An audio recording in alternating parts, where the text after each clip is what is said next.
Can you hear me? All right. I'm so glad you all came. This is our second annual reading of the Declaration of Independence. Why are we doing this? Because it's just kind of fun to get together and play some march music and just enjoy being Americans. The program, I don't know if you guys have seen it. We weren't really organized to hand it out here because people come in from all sides. Some of you may have seen it because it was in the grocery store flyers in Hy-Vee and Fairway over the weekend. If you've seen it, we've modified it just slightly. Lydia Grenadike is going to do a recitation of the Preamble of the U.S. Constitution, and we're moving her up one slot. So that'll become clear enough. And I wanted to apologize to Tori, because when we printed that up, Tori Hollingsworth is going to sing the national anthem and America the Beautiful at the end, and I didn't know how her name was spelled, and I left the E off. It should be spelled T-O-R-I-E. So, now you know. And now, please stand as we welcome Pastor Bill Tweet of Jubilee Family Church, who will be doing our invocation. Am I turned on here? Okay, very good. Well, good evening, everyone. Let's go ahead and bow our head and go before the Lord this evening. Dear Heavenly Father, we thank you for that most brilliant and biblically based document called the Declaration of Independence, whose every declaration came from a Puritan sermon. May we reflect on Moses as he declared his independence from that tyrant Pharaoh for religious liberty to go worship God in the wilderness. And may we recall, even as our founders crossed the Atlantic, so Moses led God's people across a sea in search of a land that promised freedom and prosperity. May we remember that Moses' constitution for the nation of Israel was the law of God, in which there is no higher authority for a nation to govern itself. And may we never forget the Hebrew Republic formed by Jethro and Moses in Exodus 18, the forerunner to our great republic, was only as strong as the nation's commitment to God and his prophetic leaders. And here we find ourselves again like the days of Samuel the prophet and King Saul at the crossroads of freedom and tyranny. Let us rededicate ourselves to the truths of this Declaration of Independence and the tenets of the longest standing constitution in modern history, that we might invoke your blessing once again on this nation. In Jesus' name we pray. And everyone said, Amen. Thank you, Pastor Tweet. Would Jane DeBrine come up? Jane is the troop leader of the Oskaloosa First Christian Reformed Church Cadets, so we'll be leading our color guard this evening. Cadets, present the colors.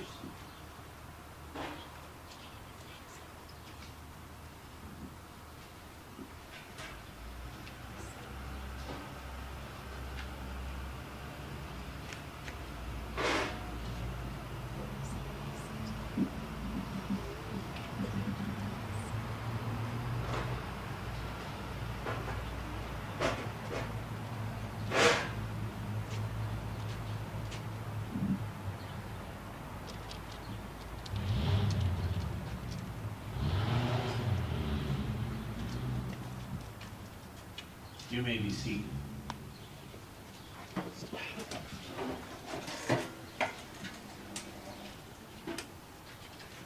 My husband John is a Navy vet, and he's going to lead us in the Pledge of Allegiance. John?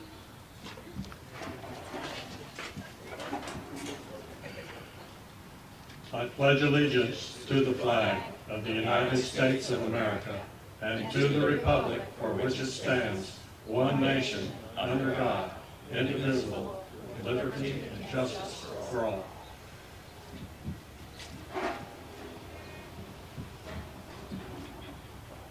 And now Tori Hollingsworth is going to sing the Star Spangled Banner.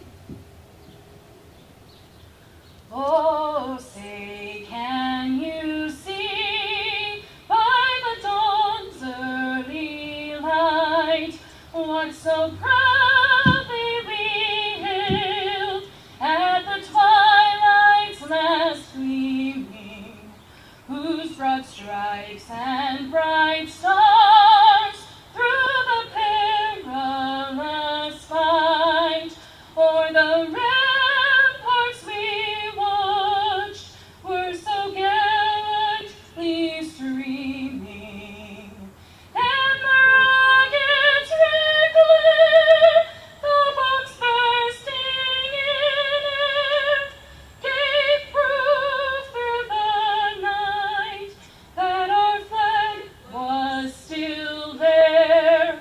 Oh, say does that star-spangled banner yet wave o'er the land of the free and the home of the brave?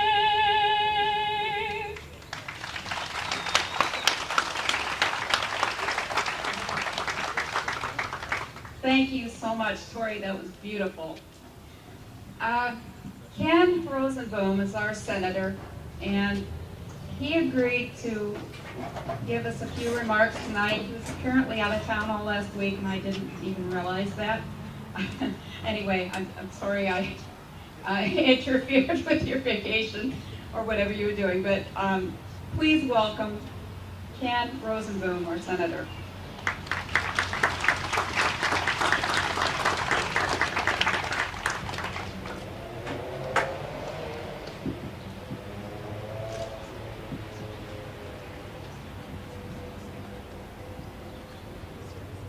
Well, good evening, everyone. Many of you were here last year, and you will recognize the first part of what my comments are tonight, because they're going to be the same. It's appropriate that we remember our nation's founding every year, and I believe it's appropriate that we be reminded of the principles that America was founded on, and that's where I begin tonight. We're about to celebrate America's birthday. As we remember our founding, we do well to recall the words of Jesus from the Gospel of Matthew. To a question about which was the greatest commandment in the law, Jesus replied, "Love the Lord your God with all your heart and with all your soul and with all your mind." This is the first and greatest commandment. And the second is like it, love your neighbor as yourself.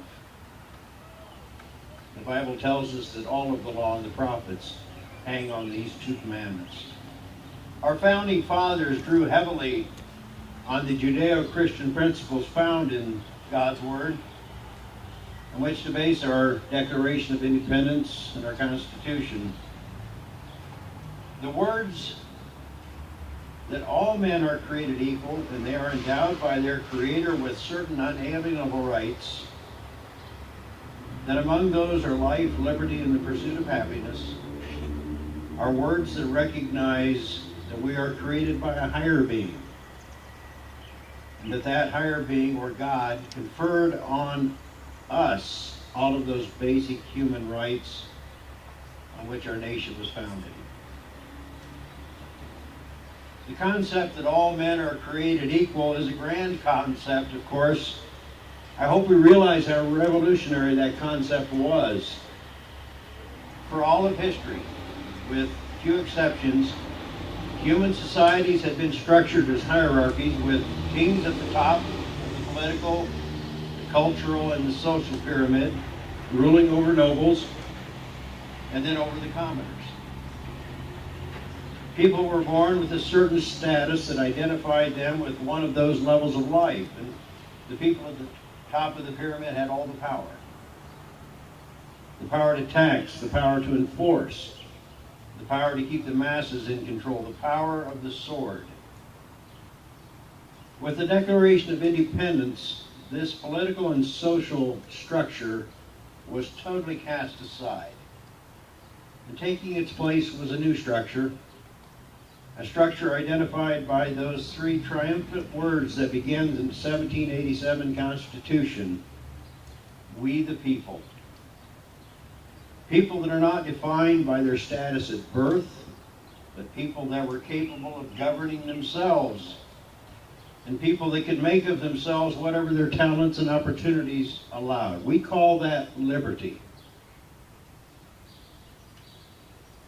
So we have two dynamics here. We have the dynamic of power, and we have the dynamic of liberty. But those two dynamics oppose one another.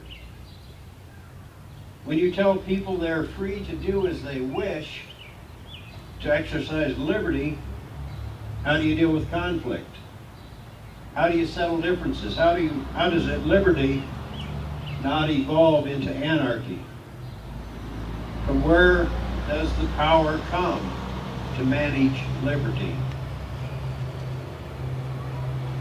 The answer is this: the power to manage liberty comes from the rule of law. Not the rule of a king or a noble, not the rule of a tyrant or a dictator, but the rule of law. Laws that are created by elected representatives, laws that are enforced by an executive, laws that are judged by the courts. Laws that have their basis in God's law, or nature's law, if you prefer. Above the grand staircase in the Iowa State Capitol are written these words, a quote from William Pitt: "Where law ends, tyranny begins." Tonight I want to challenge each of you to ask what you can do to pass on this inheritance of freedom and liberty to those who come behind us. What follows now are direct quotes from former presidents, reminding us of our history and reminding us of our personal responsibilities. In these quotes from presidents from both political parties, we can grab onto a life raft in today's turbulent waters. John Adams Jr. was an American statesman, attorney, diplomat, writer, and founding father who served as the second president of the United States from 1797 to 1801. Many here are familiar with this quote from Adams: "Our Constitution was made only for a moral and religious people. It is wholly inadequate to the government of any other." I'll repeat that. Our Constitution was made only for a moral and religious people. It is wholly inadequate to the government of any other. From President Zachary Taylor: "A free government cannot exist without religion and morals. And there cannot be morals without religion, nor religion without the Bible." Another feature of the Iowa Capitol building, stenciled in big gold letters around the rotunda, is this quote from Abraham Lincoln: "This nation, under God, shall have a new birth of freedom, the government of the people, by the people, for the people, shall not perish from the earth." This from a Thanksgiving Day proclamation from one of our presidents.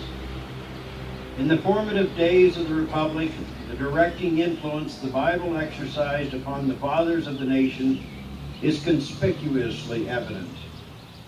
This book continues to hold its unchallenged place as the most loved, the most quoted, and the most universally read and pondered of all the volumes which our libraries contain. We cannot read the history of our rise and our development as a nation without reckoning with the place the Bible has occupied in shaping the advances of our republic. I suggest a nationwide reading of the Holy Scriptures for a renewed and strengthening contact with those eternal truths and majestic principles which have inspired such measure of true greatness as this nation has achieved. Those are the words of President Franklin Delano Roosevelt in 1944. From 1901, the teachings of the Bible are so interwoven and entwined with our whole civic and social life that it would be literally, and I do mean literally, not figuratively, impossible for us to figure to ourselves what that life would be if those teachings were removed. We would lose almost all the standards by which we now judge both public and private morals. All the standards toward which we, with more or less resolution, strive to raise ourselves.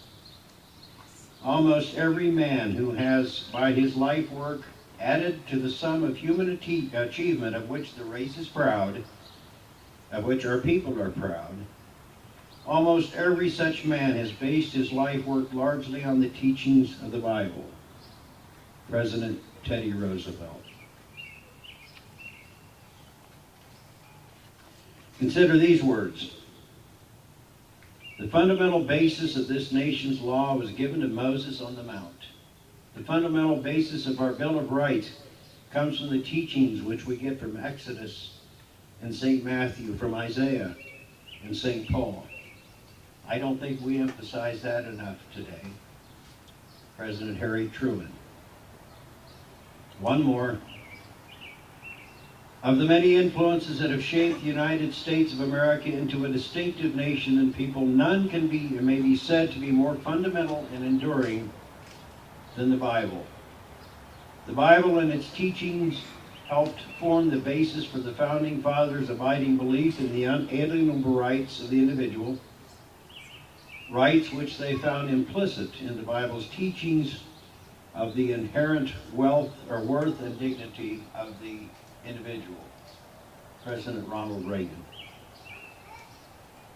There are many more, but the message from the former presidents is clear. America's commitment to the Bible was unwavering and was demonstrated in many ways. One such way was evident at the conclusion of the American Revolution. With the victory at the Battle of Yorktown, America was finally free from British policies, including the long-standing policy against printing a Bible in English in America. Consequently, in 1781, a plan was advanced in Congress to print America's first English language Bible. On September 12, 1782, the full Congress approved that Bible, and it soon began rolling off the print presses. Printed in the front of that Bible is a congressional endorsement declaring, in part, resolved that the United States in Congress assembled recommend this edition of the Bible to the inhabitants of the United States. I'm not sure we'll see a like resolution out of this Congress. So today I want to encourage you. I want to encourage you to recognize the absolute truth that is recognized in the Declaration of Independence that we're about to read. I want to encourage you to believe strongly in that absolute truth that is derived from the laws of nature and nature's God. I want to encourage you to live out that truth in your own life by respecting those whose rights have been compromised. I want to encourage you to support those who proclaim that truth, whether they be preachers or politicians. I want to encourage you to daily pray for our country. And in the words of Franklin Roosevelt, I'm repeating these words, I suggest a nationwide reading of the Holy Scriptures for a renewed and strengthening contact with those eternal truths and majestic principles which have inspired such measure of true greatness as this nation has achieved. Thank you, and may God bless America.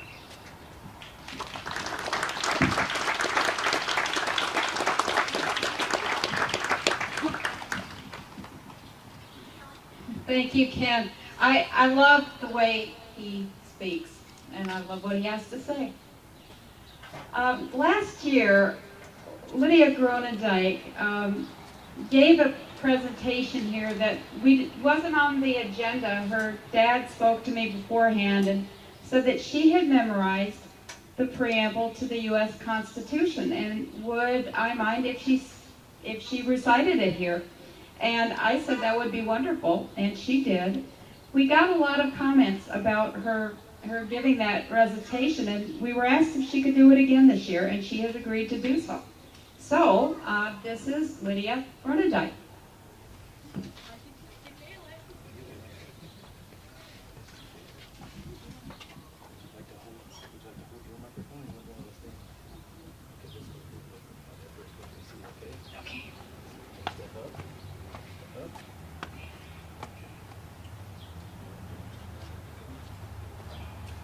We, the people of the United States, in order to form a more perfect union, establish justice, ensure domestic tranquility, provide for the common defense, promote the general welfare, and secure the blessings of liberty to ourselves and our posterity, do ordain and establish this Constitution for the United States of America.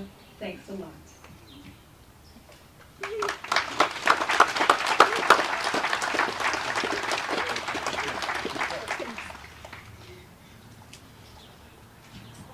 Thank you so much, Lydia. My pleasure. I have some very short remarks. I borrowed these quotations from William Federer's book, American Minute. That is a book that takes each of the 365 days, or 366 on leap year, and gives them a characteristic of something that happened in American history. It tells a story, not a long story, but it's an important story. This is the one from July the 4th. The Declaration of Independence was approved on July the 4th, 1776. John Hancock first signed in large, bold letters. He said, "The price on my head has just doubled." Those who heard him did not smile, because he wasn't kidding. Benjamin Franklin's reply was, "We must all hang together, or most assuredly we shall all hang separately."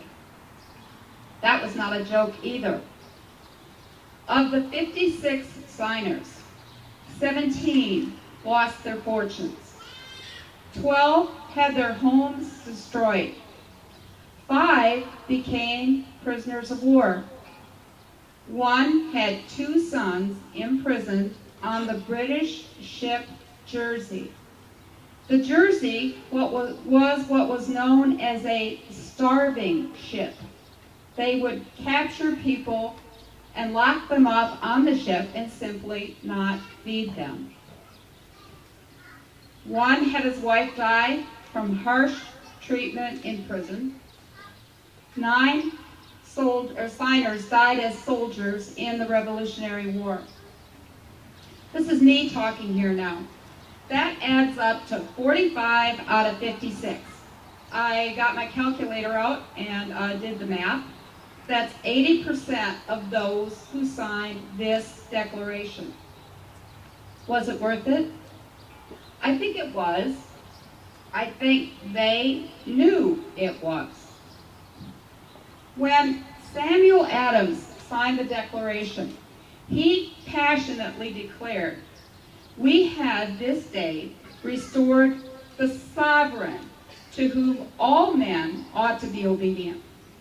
He reigns in heaven, and from the rising to the setting of the sun, let his kingdom come."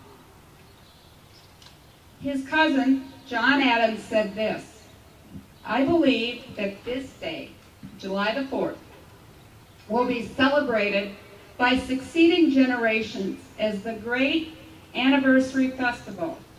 It ought to be commemorated as the Day of Deliverance." with solemn acts of devotion to God Almighty. I, John Adams said, am well aware of the toil and the blood and the treasure that it will cost us to maintain this declaration.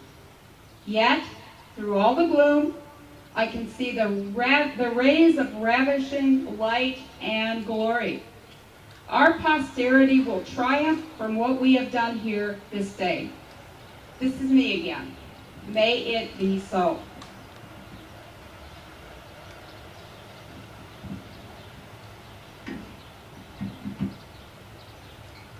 And now, I'm going to introduce the people that will be doing the reading.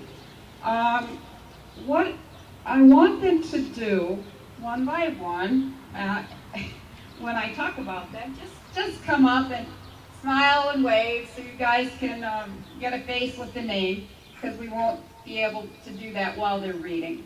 The first one is Ron Grunendijk.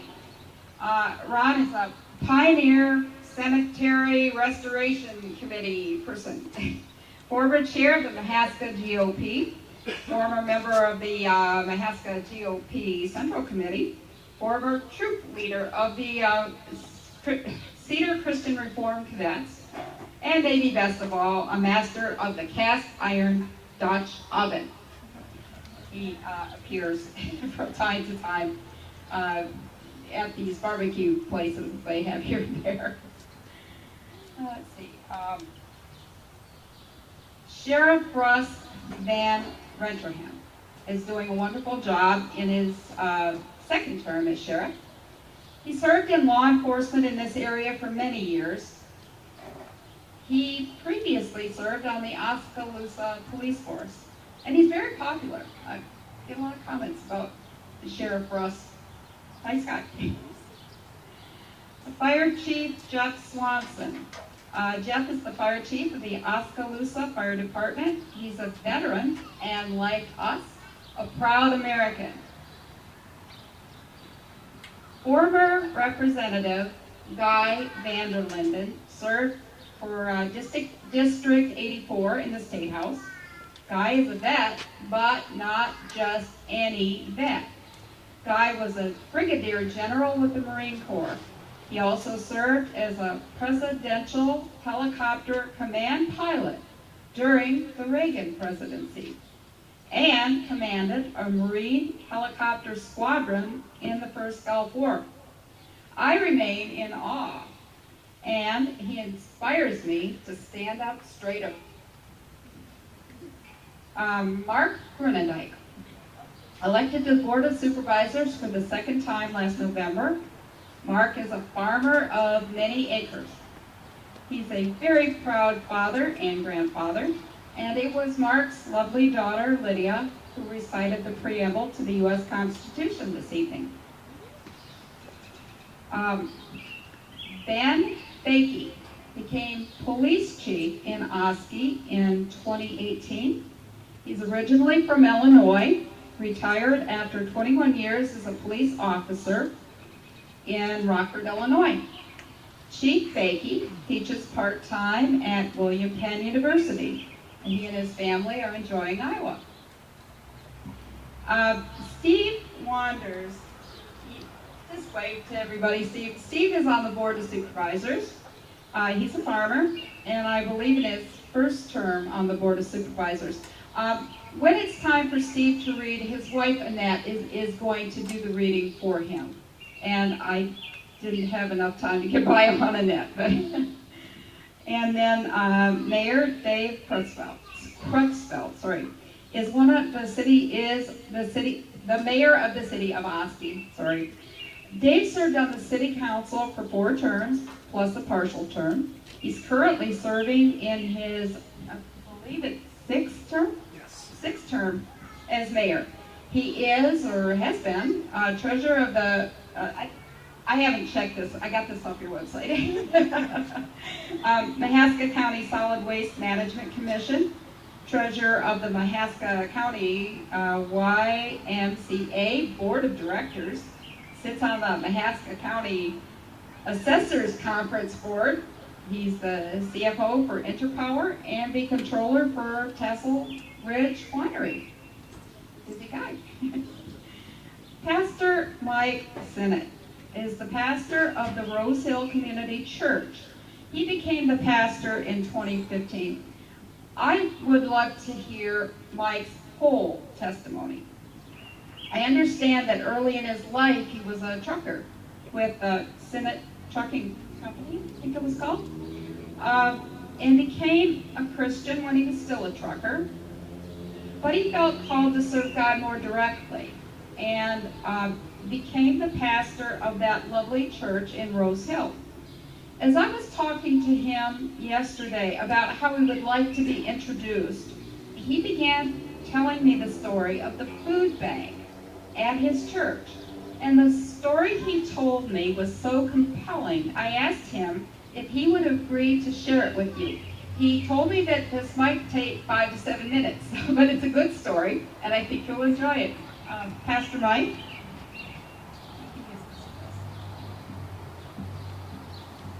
When she asked if I would share this, I had to think about it, and because I don't want to bring any glory to me, or no glory to our church, but all the glory to God for what has happened out there.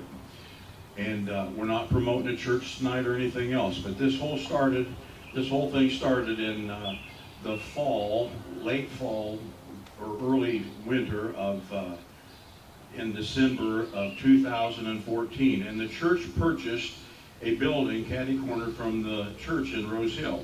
Strand steel building, about a 24 by 36 building, had a cement floor, and that was it. And in 2015 is when I took over, and the building just sat there, and we didn't know what we were going to do with it. And the talk was that, well, let's put some money into it, and we'll make us put a kitchen in it, and we'll put some bathrooms in it. We'll make it kind of a center for our church. And so that kind of laid on the table for a while. And it kept going, and then just a little bit later, one of our ladies was helping at the Iowa Food Bank out here at the fairgrounds, and she asked if we'd come out, and my wife allowed my boy to come out and take a look and watch it. And we were just overwhelmed when we pulled in out there. The whole place was just wrapped around, people all over. And I've got to back up because I really appreciate Ken's reference to the Bible, because our theme is Matthew 25:34, where it says, when you've done it unto the least of one of these, you've done it unto me. Jesus is talking. So back to the story. So we saw the need, we saw the people, went back to the church, and we hashed it around, and my wife got to talking to the lady, and one thing led to another, and we talked to the church board. They says, well, why don't we investigate and try to do one ourselves? So through another whole chain of events, my wife made the phone call, started doing emails and everything else, and we got hooked up with Iowa Food Bank. And our people buy the food themselves, and then we distribute it once a month. And our congregation is, we don't have any doctors or lawyers or millionaires or anything else, but they're just regular hardworking people. And it costs on an average to do one giveaway, it costs us on average of $200 to $500 at a time. And these people are supporting it on their own because they've got a concept of what I told you about Matthew and Jesus saying, when you've done it unto the least of one of these, you've done it unto me. And so they got a concept of it, and we started. And our first one we had, I think we made it, and we did it, we were doing it in the church basement. And down the steps and unload and all this and that, and it was quite an ordeal. I think the first night we had like 20 people, and we were just overwhelmed. We thought that was great. So the next month we rolled around and did the same thing, and it went up to about 10 people. And by the end of the year, we were up to about 50 or 60 people. Well, people started dreaming, and they says it's a lot of work to do what we were doing, packing the stuff down the basement and packing it back up and all this or that.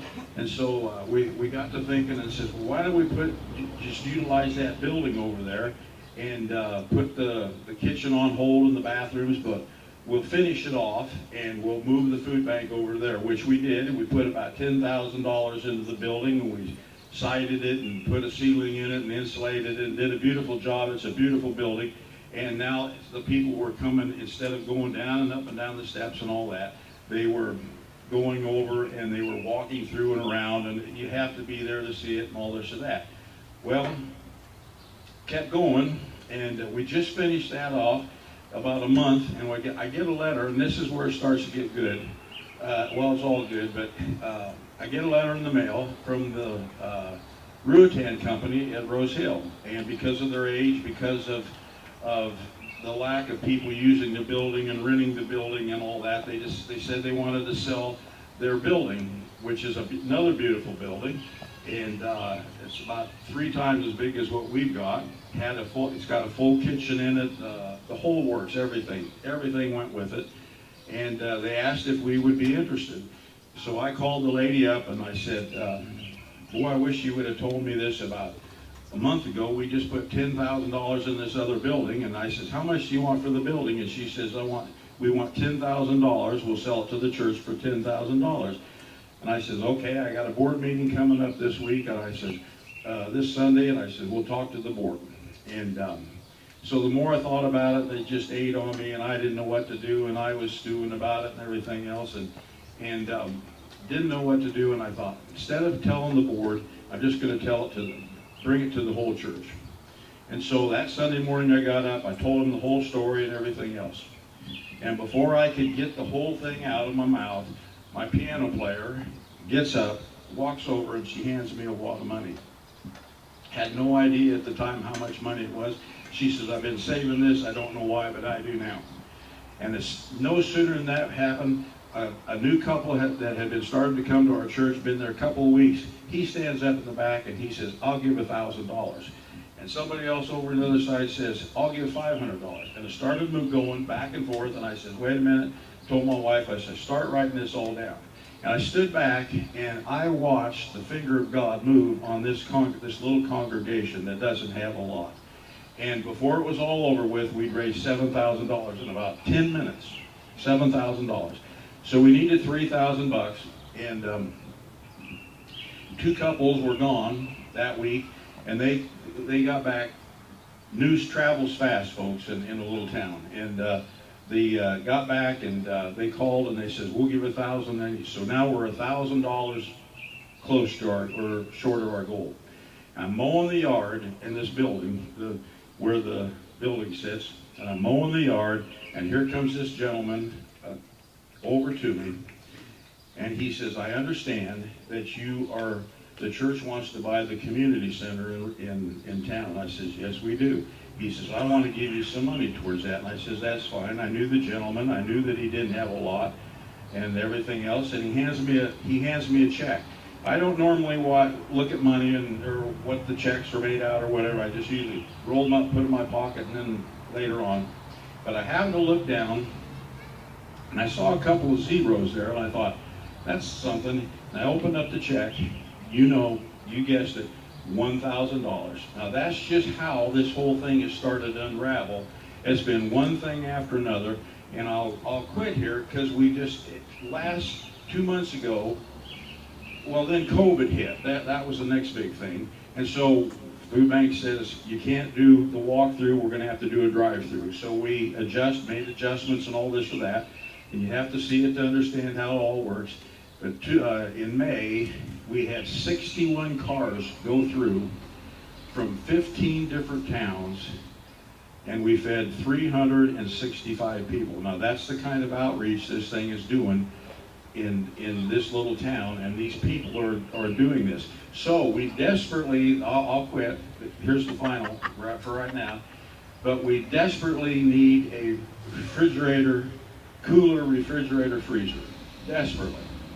And through another chain of events, God moving in his mysterious ways, phone calls made, everything else, Caravan Zetton over here at McDonald's before they closed it down, and she says, if you want the freezer coolers, you can have them.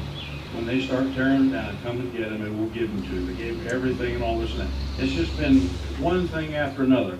We've gotten checks in the mail from a farmer over in Washington, Iowa. I don't know him to this day. He heard about it, what we're doing. He says, I want to be a part of that. And so we get a check in the mail for $500. It's just been that way. People coming up giving you money, one thing after another. But the whole thing is, it's not about a church. It's not about, but it's just about doing what we're supposed to do and what the Bible says.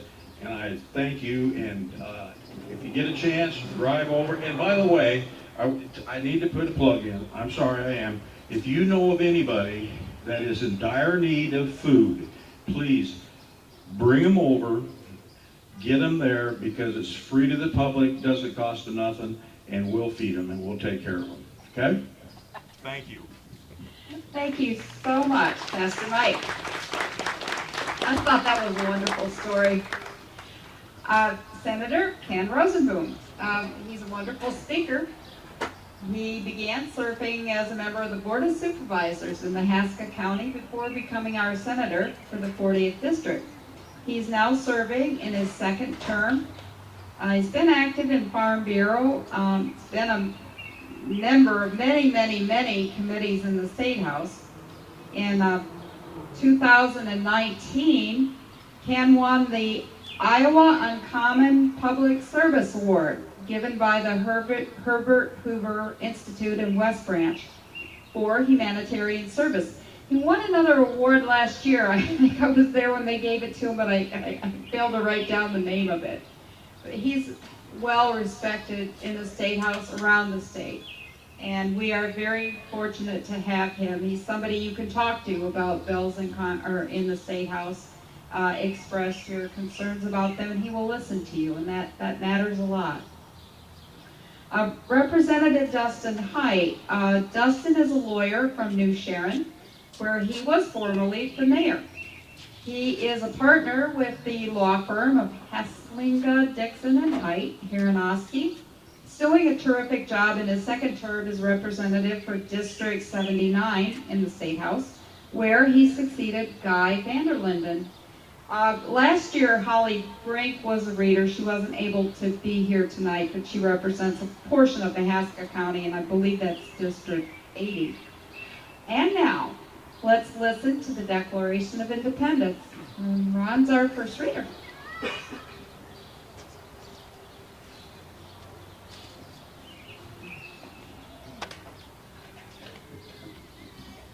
When, in the course of human events, it becomes necessary for one people to dissolve the political bands which have connected them with another, and to assume among the powers of the earth the separate and equal station to which the laws of nature and of nature's God entitle them, a decent respect to the opinions of mankind requires that they should declare the causes which impelled them to the separation. We hold these truths to be self-evident, that all men are created equal, that they are endowed by the Creator with certain inalienable rights, that among these are life, liberty, and the pursuit of happiness. That to secure these rights, governments are instituted among men, deriving their just powers from the consent of the governed. That, whenever any form of government becomes destructive of these ends, it is the right of the people to alter and or abolish it, and to institute new government, laying its foundation on such principles and organizing its powers in such form as to them shall seem most likely to affect their safety and happiness.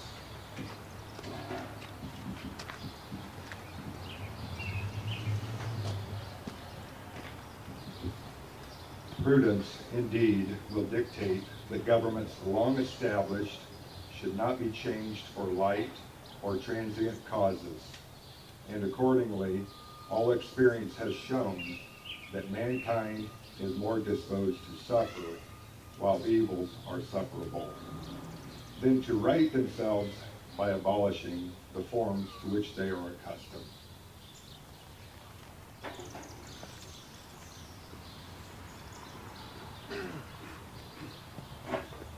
But when a long train of abuses and usurpations, pursuing invariably the same object, evinces a design to reduce them under absolute despotism, it is their right, it is their duty, to throw off such government and provide new guards for their future security.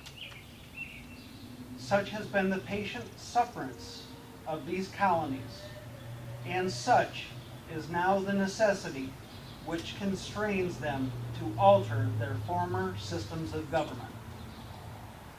The history of the present King of Great Britain is a history of repeated injuries and usurpations, all having indirect object the establishment of an absolute tyranny over these states. To prove this, let facts be submitted to a candid world.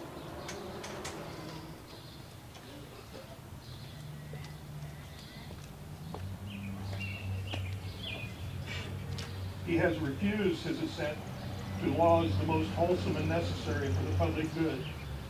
He has forbidden his governors to pass laws of immediate and pressing importance unless suspended in their operation till his assent should be obtained. And when so suspended, he has utterly neglected to attend to them. He has refused to pass other laws for the accommodation of large districts of people unless those people would relinquish the right of representation in the legislature, a right inestimable to them and formidable to tyrants only.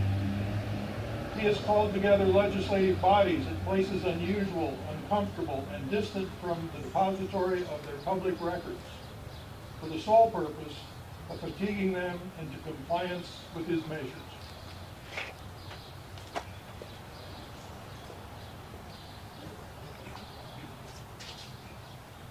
He has dissolved representative houses repeatedly, proposing with manly firmness his invasions on the rights of the people.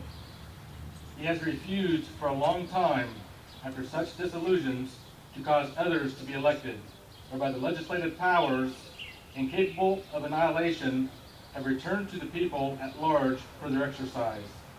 The state remaining in the meantime exposed to all the dangers of invasion from without and convulsions within. He has endeavored to prevent the population of these states, for that purpose obstructing the laws for naturalization of foreigners, refusing to pass others to encourage their migrations hither, and raising the conditions of new appropriations of lands.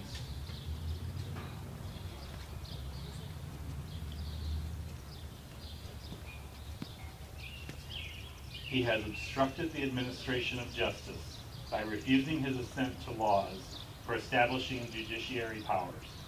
He has made judges dependent on his will alone for the tenure of their offices and the amount and payment of their salaries. He has erected a multitude of new offices and sent hither swarms of officers to harass our people and to eat out their substance. He has kept among us, in times of peace, standing armies without the consent of our legislatures. He has affected to render the military independent of and superior to the civil power. He has combined with others to subject us to a jurisdiction foreign to our Constitution and unacknowledged by our laws, giving his assent to their acts of pretended legislation.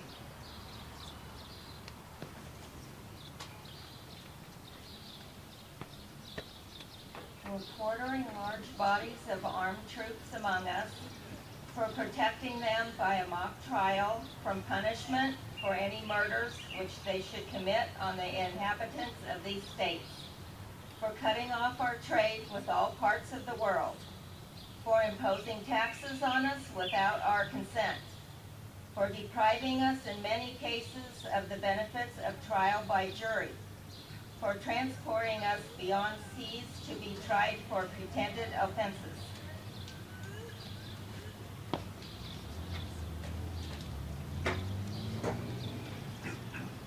for abolishing the free system of English laws in a neighboring province, establishing therein an arbitrary government, and enlarging its boundaries so as to render it at once an example and fit instrument for introducing the same absolute rule into these colonies, for taking away our charters, abolishing our most valuable laws, and altering fundamentally the forms of our governments, for suspending our own legislatures, and declaring themselves invested with power to legislate for us in all cases whatsoever.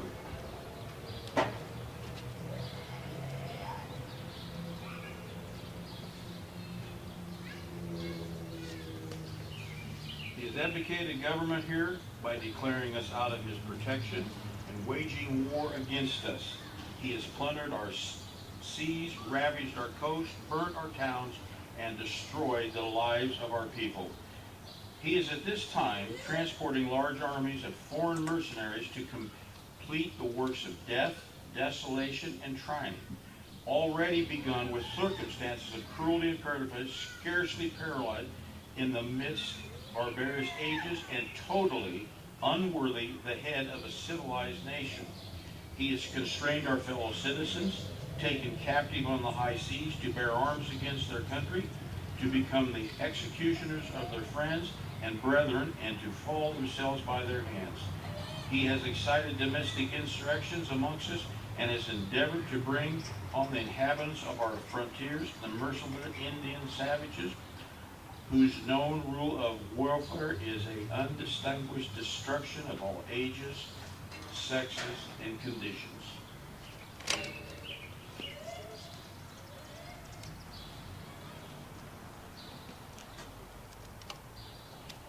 In every stage of these oppressions, we have petitioned for redress in the most humble terms.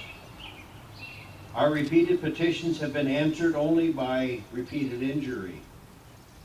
A prince whose character is thus marked by every act which may define a tyrant is unfit to be the ruler of a free people. Nor have we been wanting in attentions to our British brethren. We have warned them from time to time of attempts by their legislature to extend an unwarrantable jurisdiction over us. We have reminded them of the circumstances of our emigration and settlement here. We have appealed to their native justice and magnanimity, and we have conjured them by the ties of our common kindred to disavow these usurpations, which would inevitably interrupt our connections and correspondence.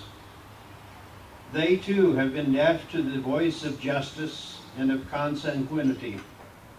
We must therefore acquiesce in the necessity which denounces our separation and hold them, as we hold the rest of mankind, enemies in war, in peace, friends.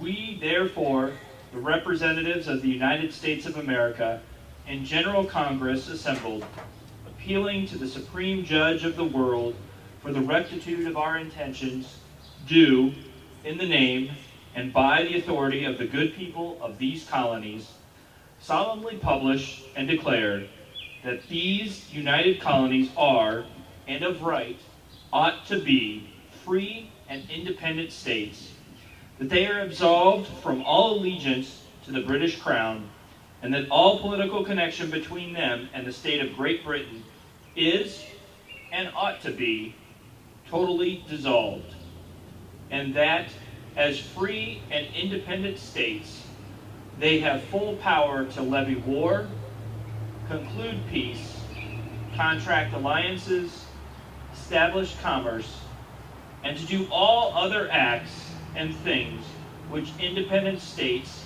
may of right do. And for the support of this declaration, with a firm reliance on the protection of divine providence, we mutually pledge to each other our lives, our fortunes, and our sacred honor.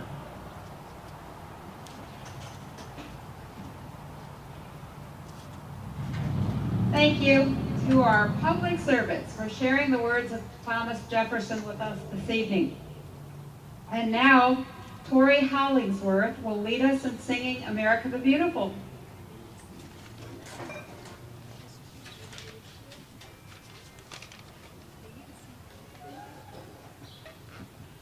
Oh, beautiful for spacious skies, for amber waves of grain.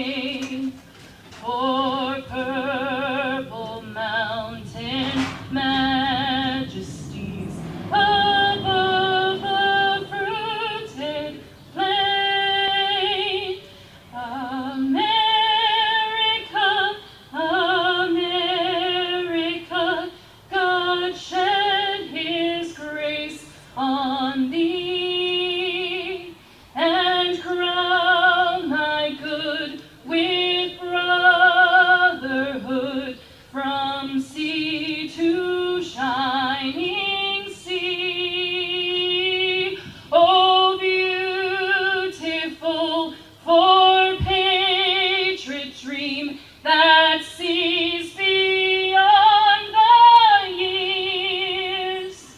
Thine alabaster cities gleam, undimmed by human tears. America, America, God shed His grace on thee, and crown thy good with brotherhood from sea to shining sea.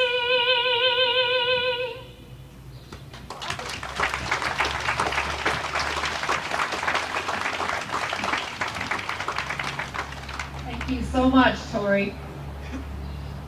Will Jane DeBrine, troop leader of the Oskaloosa First Christian Reformed Church Cadets, come up to direct the retrieval of the colors?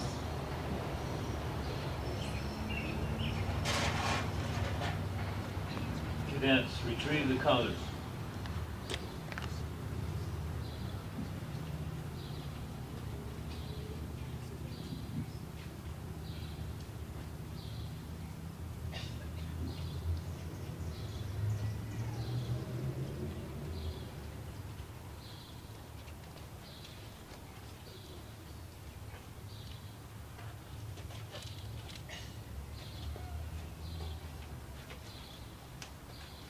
At ease. Thank you so much for coming. We hope to do this again next year. Enjoy the rest of your evening.